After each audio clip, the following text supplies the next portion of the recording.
সৃজনশীল প্রশ্ন পরিমিতি রাজশাহী বোর্ড 2024 এসেছে। একটি আয়ত ও একটি রম্বসের পরিসীমা পরস্পর সমান। একটি আয়ত ও একটি রম্বসের পরিসীমা পরস্পর সমান।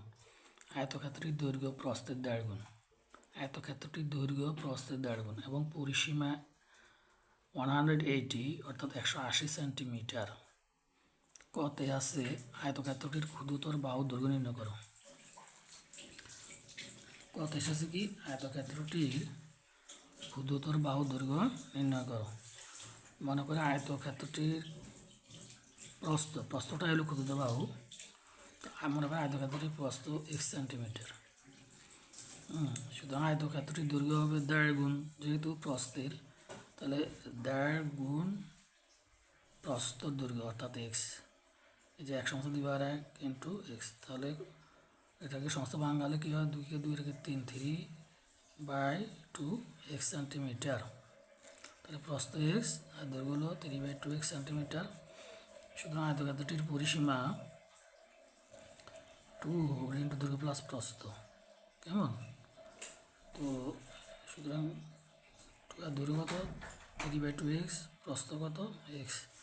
তাহলে 2 ইন্টু এটাকে ভগ্নাংশে যোগ করলে লসাগু 2 আর দিবাক লব দিয়ে গুণ করলে 3x প্লাস 2x, তাহলে 2 ইন্টু 5x/2, 2 কাটা 5x সেন্টিমিটার লোক। আয়তক্ষেত্রের পরিসীমা কত পেলাম যখন আমরা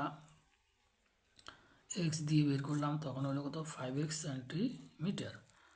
এবার আবার করবো প্রশ্ন মতে 5x ইকুয়াল টু 180 অর্থাৎ 180 কেন, যে পরিসীমা 180। তো আর আমরা x দিয়ে পরিসীমা বের করছি 5x, তাহলে 5x সমান 180, x equal to 180/5, x equal to 36। এটা ভাগ করলে সুতরাং আয়তক্ষেত্রটির প্রস্থ 36 সেন্টিমিটার। এটা হলো আনসার। আবার খেয়াল করো, এখানে যেহেতু বলছে যে কত আয়তক্ষেত্রটির ক্ষুদ্রতর বাহুর দৈর্ঘ্য বলতে আমরা প্রস্থ বুঝি। মনে করেন আয়তক্ষেত্রের প্রস্থ সমান 1 সেন্টিমিটার, আয়তক্ষেত্রের দৈর্ঘ্য হবে 1/2 x সেন্টিমিটার, 3/2 x সেন্টিমিটার। আয়তক্ষেত্রটির পরিসীমা 2 ইন্টু দৈর্ঘ্য প্লাস প্রস্থ হোল বাহু। তো এটা সমান 2 দৈর্ঘ্য 3/2 x প্লাস প্রস্থ, এরপর যোগ করলাম 5x সেন্টিমিটার পেলাম। আয়তক্ষেত্রের পরিসীমা কত বললাম 5x সেন্টিমিটার, আর এখানে আমাদের দেওয়া আছে 180 সেন্টিমিটার। তো 5 × 180 x ইকুয়াল টু কত বেরোলো 36। আয়তক্ষেত্রের প্রস্থ 36 সেন্টিমিটার।